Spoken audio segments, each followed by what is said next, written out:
श्री सद्गुरु महाराज की जय।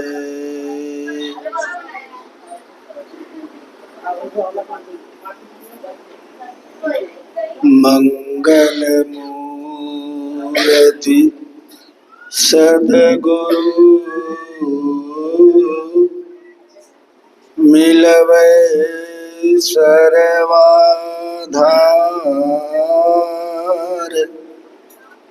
मंगल में मंगल करन बिनवहु बारंबार।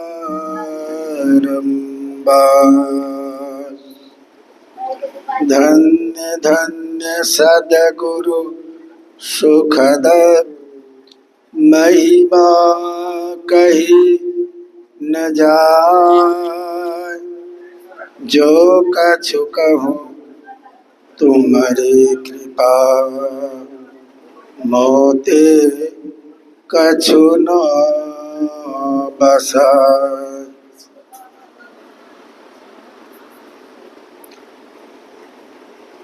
रात्रिकालीन सत्संग में उपस्थित सभी बंधु बांधवों को, माता एवं बहनों को मेरा बारंबार नमन। पाठ के क्रम में आप लोग पवित्र ग्रंथ रामचरितमानस के सप्तम सोपान उत्तरकांड से पाठ श्रवण किए, जिसमें सुन रहे थे कि प्रभु की भक्ति के बगैर सुख नहीं है। अनहोनी सब बातें हो जाए तो हो जाए, लेकिन जब तक कोई परमात्मा की भक्ति नहीं करेंगे भवसागर से पार नहीं जा सकेंगे। एक एक उदाहरण सुने ध्यान से। अगर ग्रंथ पाठ श्रवण किए होंगे तो बात समझ में आई होगी। खरे को सींग हो जाए, कछुए के पीठ पर बाल जम जाए, ओले से अग्नि प्रकट हो जाए, शून्य में बहुत प्रकार के फूल खिल जाए, बालू को पेर करके तेल निकाल ले, पानी को मथ करके घी बना ले, सब अटपटी बात। जब से सृष्टि हुई है तब से लेकर के आज तक में ऐसा नहीं हो पाया है, तो आगे कैसे हो संभव है। कहते ये हो जाए तो हो जाए, मान लेता हूं, लेकिन एक सिद्धांत अटल है। जब तक कोई परमात्मा की भक्ति नहीं करेंगे तो भवसागर से पार नहीं जा सकेंगे। और कहने वाले कौन कौन है? साधारण लोग नहीं, गिनती गिनाए। शिव आज सुक सनकादिक नारद, जे मुनि ब्रह्म विचार विशारद, सबकर मत खग नायक इहा, करिए राम पद पंकज नेहा। पद पर जरा गौर कीजिए, कौन कौन कहने वाले हैं।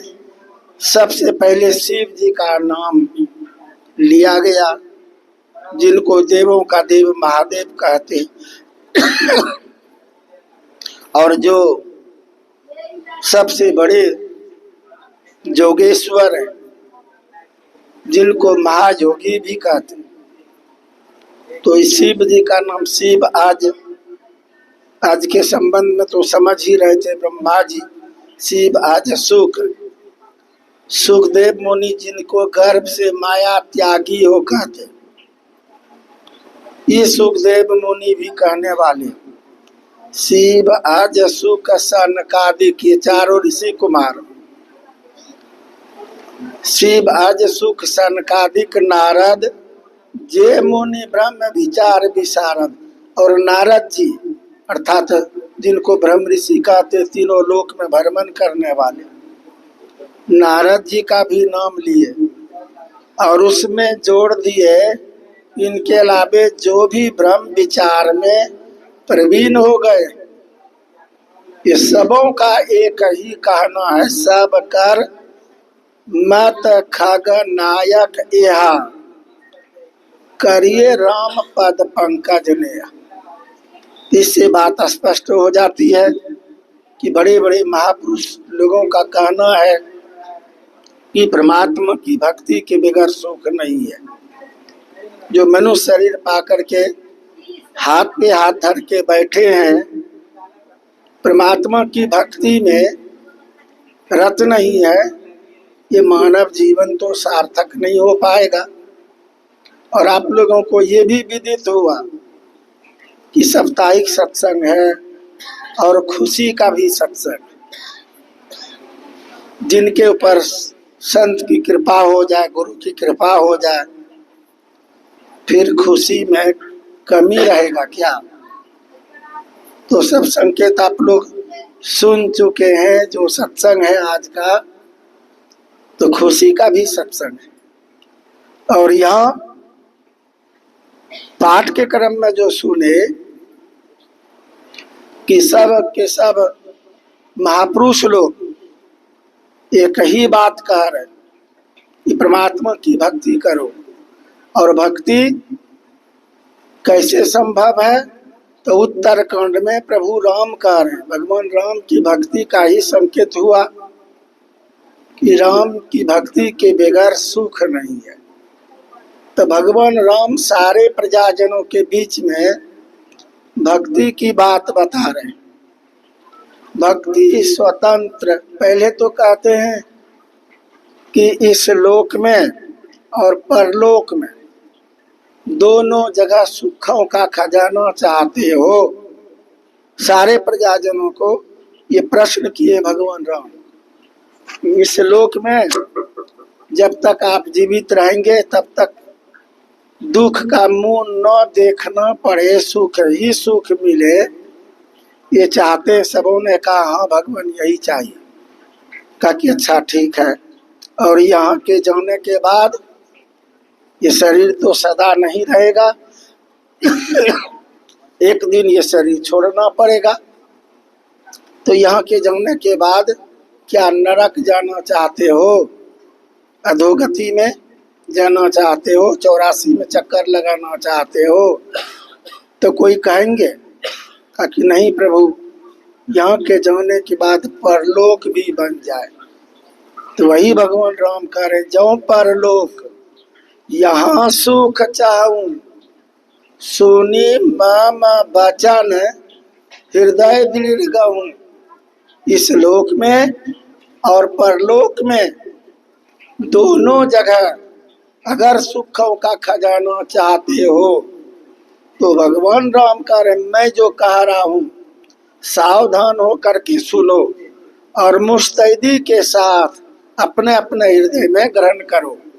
और उत्तर में समेट करके क्या बताए कि यह लोक आपका सुखी हो जाए, परलोक भी।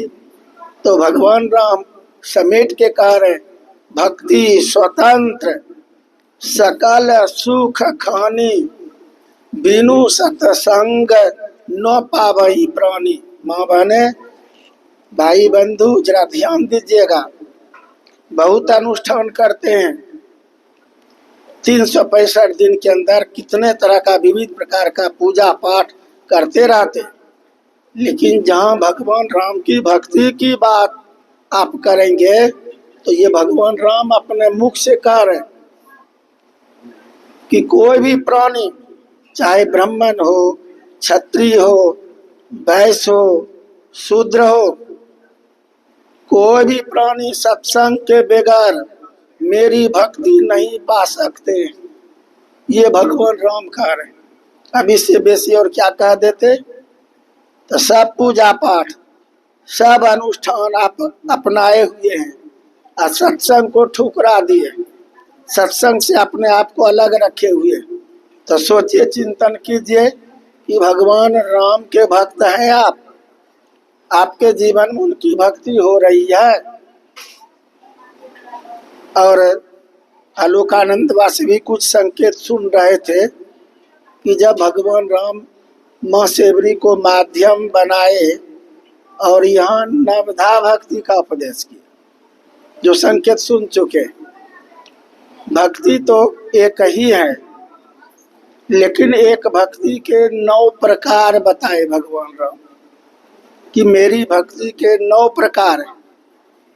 इस 9 प्रकार में एक भी प्रकार की भक्ति अगर मनुष्य में हो तब तो वो मेरा भक्त है, उनसे मेरा नाता है, वरना कोई नाता नहीं। मैं जाति पाति से नाता नहीं रखता हूँ, तब भक्ति से नाता रखता हूँ। भगवान राम कर मानव एक भक्ति करना था, भक्तिहीन नर सोहै कैसा, जल बिनु बारिद देखिया जैसा। स्पष्ट तो उत्तरखंड में कर दिए कि सत्संग के बगैर मेरी भक्ति नहीं होती है, और यहाँ तो बिलगा बिलगा के कह दिए कि अगर आप संत से अलग रहते, सत्संग से अलग रहते, गुरु से अलग रहते, जप ध्यान से अलग रखते हैं अपने आप को, 5 पाप में रहते हैं आप, तो साफ भगवान का जो मेरा भक्त नहीं है। जो एक एक करके अभी संकेत सुने, अब यहाँ जरा गौर कीजिए। भगवान राम कह रहे मेरी भक्ति कि मेरी भक्ति के 9 प्रकार गिना रहे हैं। कहाँ से उनको गिराना चाहिए था? प्रथम भक्ति राम कर संगा, अपनी भक्ति न बता रहे हैं। तो ये नहीं कहा करके प्रथम भक्ति संतन कर संगा, क्योंकि संत की संगति से भगवान की भक्ति प्रारंभ होती है, इसलिए भगवान राम को ये कहना पड़ा। और आप 7वीं भक्ति पढ़ के देखें, वहां तो लोग तो अभी भी कितना लोग भ्रम में पड़े हुए हैं, लेकिन भगवान राम यहाँ स्पष्ट कर दिए 7वीं भक्ति, संत हमसे भी बड़े। ये नहीं कह रहे हम बड़े हैं संत से। 7म सम मोहि मैं जग देखा, मोते संत अधिक करी लेखा। ये भगवान राम कह रहे हमसे बढ़कर के संत है, इसलिए भगवान राम से बढ़कर के संत है, तो प्रथम भक्ति संत की ना हो। सो भगवान राम इस तरह से कह दिए। और भगवान से बड़े होते हैं संत, हर ग्रंथ में ये प्रमाण है, केवल रामायण की बात नहीं, हर ग्रंथ में प्रमाण है कि संत से कोई बड़े नहीं होते। मैं सबोर का एक घटना बताता हूँ। ऐसे कबीर साहब की वाणी में आप लोग बहुत बार सुने होंगे, 3 लोक नवखंड में गुरु ते बड़ा ना कोई, करता करे ना कर सके, गुरु करे सो होय। करता अर्थात मालिक परमात्मा, जो नहीं कर सकेंगे वो संत सदगुरु कर देंगे। भगवान क्या करते? हम जो कर्म करते हैं उसी का फल देते हैं, बेसी कुछ नहीं करते। हम जैसा कर्म करते हैं उसी कर्म का फल भगवान हमें देते हैं। और संत क्या करते हैं? अगर जाने अनजाने हमसे गड़बड़ कर्म भी हो गया है और गुरु से हम जुड़ गए, संत से जुड़ गए, तो गुरु में वो पावर है। गुरु दाता दयाल, वह काटे जमजाल, पल में कर दे निहाल, भजो साध गुरु। संत पल में निहाल कर सकते। लोग बोलते हैं ना भगवान के घर में देर है लेकिन अंधेर नहीं है, देर है अंधेर नहीं है। तो भगवान के घर में देर है क्या? गुरु के घर में भी, संत के घर में भी देर है क्या? तो पल में निहाल कर सकते। आपकी सच्ची भक्ति हो तो पल में आपको पार लगा सकते। तो पदावली में ही वर्णन। तो मैं सबोर का एक घटना सुना रहा हूं, गप गपन की बात नहीं, मेरे सामने की बात। वहाँ आश्रम में साई स्वामी जी महाराज आए हुए थे और सबोर मोहल्ला से एक माँ आकर के और बाबा का चरण पकड़ करके रोने लग गई। मैं भी वहीं पर था। बाबा मुंह देखते हैं, कहते क्यों रो रही? तो बाबा एक पोता नहीं हो रहा, 7 पोती हो गई। एक पोता हो जाता तो ऑपरेशन करवा देता, लेकिन बाबा 7 पोती, गरीब आदमी है, तिलक दहेज का युग है। बाबा आंख बंद के कुछ देर रखा था, अच्छा जाओ। वो तो खुशी खुशी चली गई। कुछ दिन के बाद जब समय नजदीक आया तो मन नहीं माना उन लोगों का, अल्ट्रासाउंड करवा लिया। तो जब अल्ट्रासाउंड करवा लिया, आजकल तो जानते ही है, दिखा देता है सब, ऐसा सब मशीन सब है, टीवी में दिखा दिया। कहते फिर पोती आ रही है, 7 पोती। बाबा तो आश्वासन दे दिए थे, आशीर्वाद दे दिए थे कि जाओ तुम्हारा काम हो जाएगा, लेकिन उनका मन नहीं माना, बाबा के वचन पर विश्वास नहीं किया, अल्ट्रासाउंड करवा लिया। अब अल्ट्रासाउंड करवा लिया तो उसमें फिर पोती। अब तो ये लोग निर्णय कर लिया कि नहीं, इस बच्चे को नष्ट कर देंगे गर्भपात के माध्यम से। अंतर्जामी होते हैं संत, मन की बात जान जाते। उस समय प्रोग्राम नहीं था बाबा का, कहीं दूसरे जगह उस पार में प्रोग्राम था।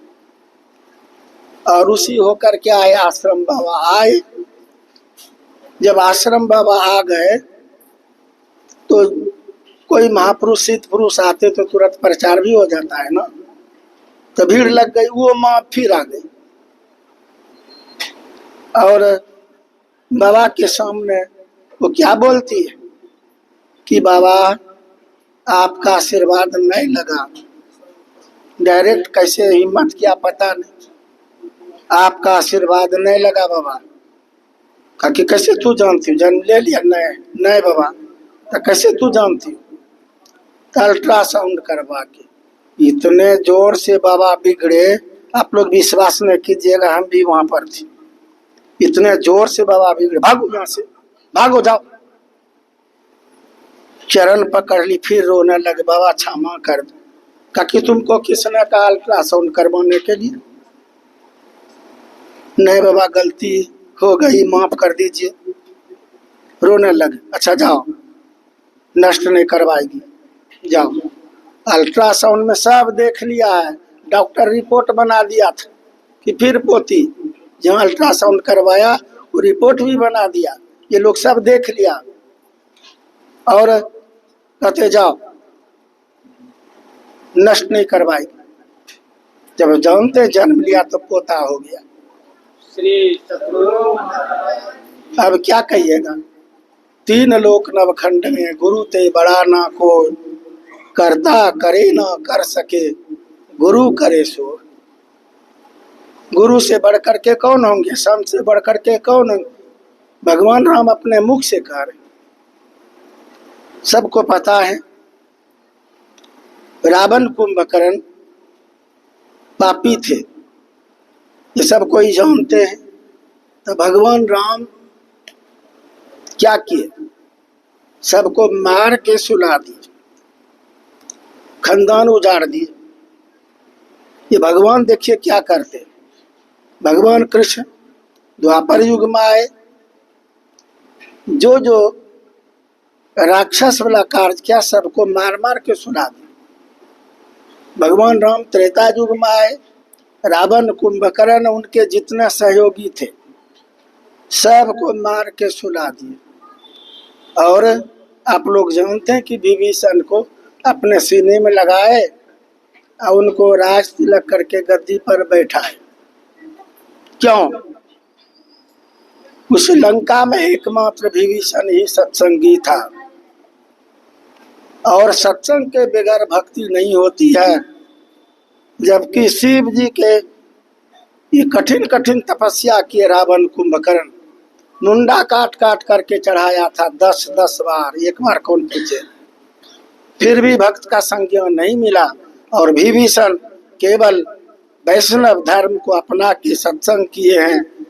भगवान राम अपना भक्त समझ करके सीने में लगाए और राज तिलक करके गद्दी पर बैठाए। तो मेरे कहने का भाव था कि भगवान अगर विशेष कर्म गड़बड़ करेंगे तो भगवान यहाँ अवतार लेंगे और मार के सुला देंगे। और संत क्या करते हैं? संत भी भगवान का ही रूप है। जो गोस्वामी तुलसीदास जी महाराज कहते हैं, संत भगवंत में कछु अंतर नहीं। भगवान जिस तरह से अवतार लेते हैं, संत भी अवतार लेते हैं, लेकिन दोनों के फल में धरती आसमान का अंतर है।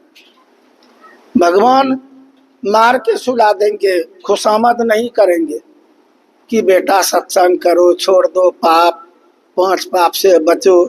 ये खुशामद भगवान नहीं करेंगे कि दारू पीना छोड़ दो, कि मांस खाना छोड़ दो, चोरी डकैती छोड़ दो। बेसी गड़बड़ करेगा कोई, मार के सुला देंगे। लेकिन संत क्या करते? आपका खुशामद करते कि अनमोल मानव का तन पा करके क्यों दूषित कर्मों में खपा रहे हो, समझा बुझा करके मार्ग दिखाते हैं। गाली भी सुन लेते हैं। आप लोग जानते हैं कि रत्नाकर कथा लेके दौड़ा नारद जी के ऊपर, कथा उठा लिया। सोचिए जरा सा, कथा गिरता 2 खंड हो जाता, लेकिन फिर भी समझा रहे कि किसके लिए इतना पाप कर रहा है, कौन भोगेगा। खूब समझाए बुझाए। कथा तो बड़ी लंबी है, आप लोग जानते ही हैं। जब बात समझ में आ गई, वो महापापी रत्नाकर जो 7 गाड़ी जनेऊ जमा कर लिया था, वो संत के चरण पर गिरते हैं। अंगुलीमाल भगवान बुद्ध के चरण पर गिरते हैं। डाकू कोबा संत रवि साहब के चरण पर, बड़े बड़े खूंखारी डाकू लोग केवल संत की संगति करते हैं, संत के शरण में आ जाते हैं। ये महापापियों का पाप धुल जाता है और वो राज बता देते हैं, वो जुक्ति बता देते हैं कि ध्यान करके सारे पापों से मुक्त हो जाता है।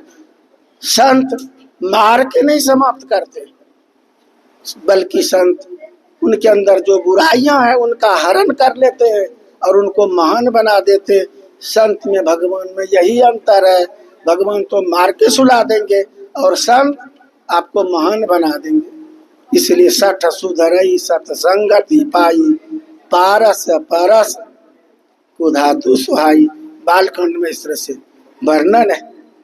और जो पाठ के क्रम में सुने तब बड़े बड़े, ये मतलब महाजोगेश्वर लोग, ब्रह्मवादी लोग कह रहे कि परमात्मा की भक्ति करो, और भक्ति लोग सोचता है कि बस जाओ मंदिर जाओ, गाछ वृक्ष पूजो, कहाँ कहाँ भटको, भक्ति हो जाएगी।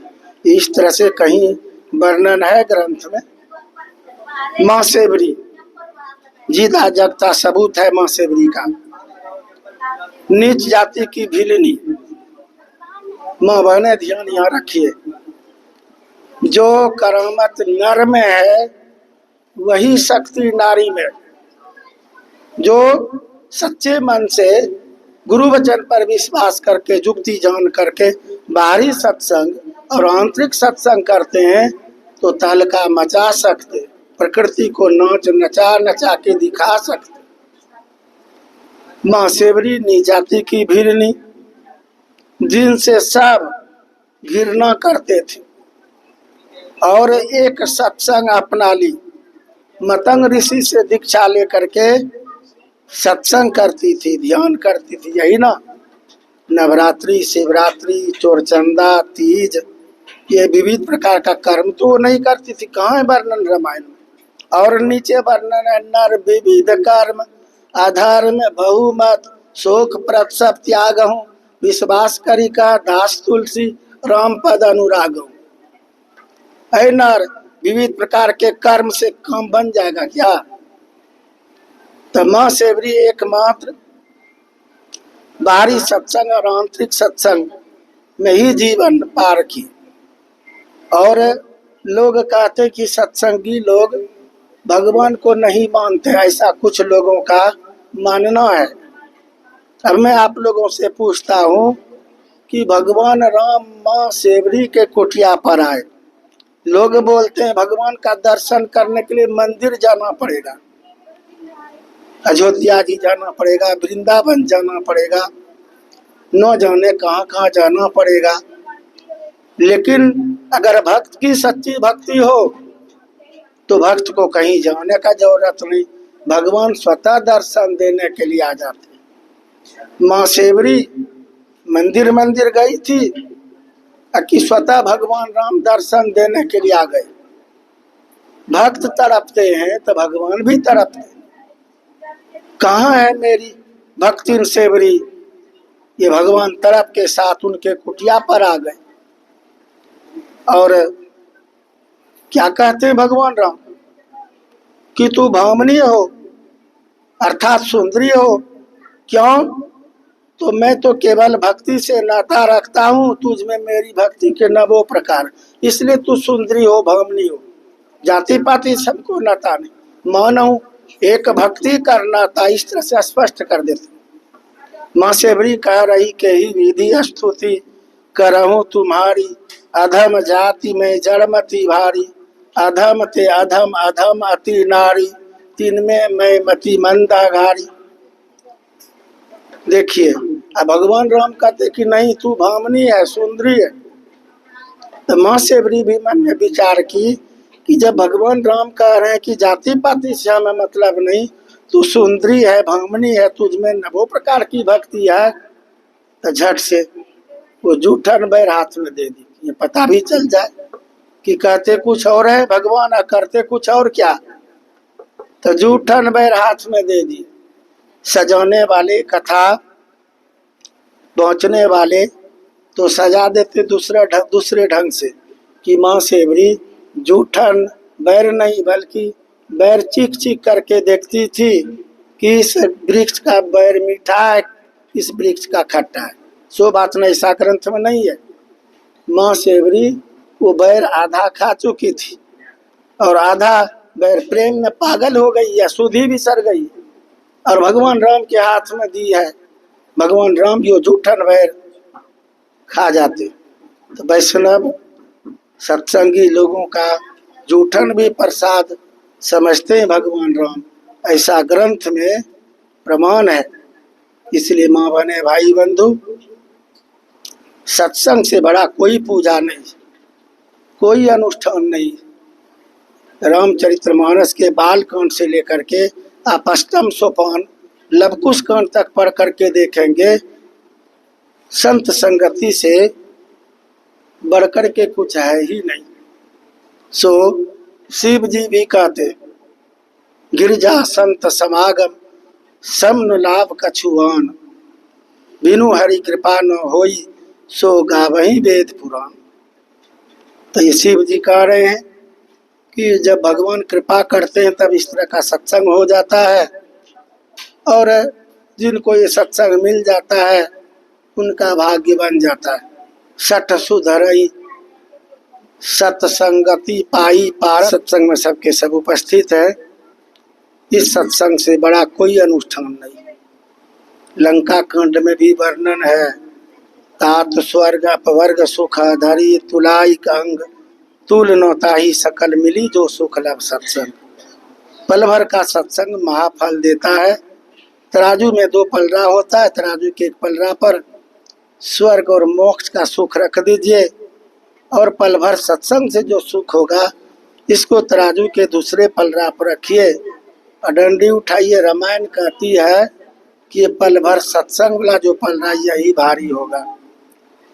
इसलिए सत्संगत दुर्लभ संसारा, निमिष दंड भर ये कहूँ बारा। एक बार भी जीवन में किसी को सत्संग मिल जाए, जीवन का निहाल हो जाएगा।